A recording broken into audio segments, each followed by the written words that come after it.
From this event, the people managers attending here will be able to have additional knowledge on how they can leverage artificial intelligence and technology in people management. Habang patuloy na nagbabago ang panahon, sanhi ng digital transformation, pagkakabukod-bukod ng iba't ibang henerasyon, higit kailanpaman ay napakahalaga upang gampanan sa organisasyon o kumpanya. Bagamat hindi ho natin kasama si Governor Daniel Fernando, ang kanyang puso't isipan ay narito po sa lugar na ito. Kitang-kita ko ho sa inyong mga puso't mga mata ang maalam na damdamin sa kumet ng kaunlaran sa bawat isa. AI is a general purpose tool. And the only reason why it's hyped now is because it's generative. It only has to do with you being able to do LLM. Sabi ko, anak, what's LLM? Language learning models.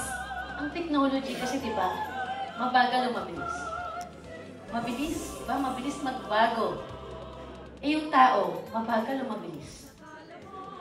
Mabagal. Medyo, yung proseso natin, mas mabagal kumpara sa proseso ng mga AI. Kaya 72% lang na empleyado natin nagre-report may anxiety. Halaman na ng lalawigan, o bando sa yaman ng kahilingan. Mabuhay ang sambayanan, mabuhay ang Bulacan Singkaman.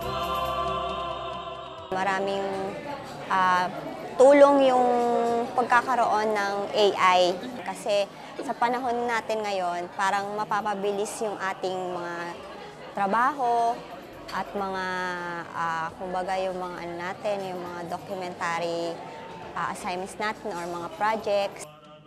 Thank you po kay Gov. Daniel and Vice Alex Castro sa mga gantong programs because malaking tulong nga po ito para sa lahat ng companies dito sa Bulacan. Silahis ng araw,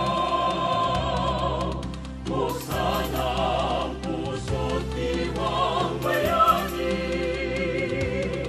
Tumingala sa langit na mukha, pamatiting na Bulakenyo, ibandila ang ginto, pamanan ng lahi. Marangyang hiltap ng Nor sa Garay, San Ildefonso masaganang kabukiran. Singkaman 2025! Kaisa ang Prima Luzon!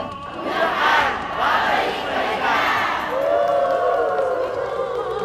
DRT mayamang kalikasan, San Jose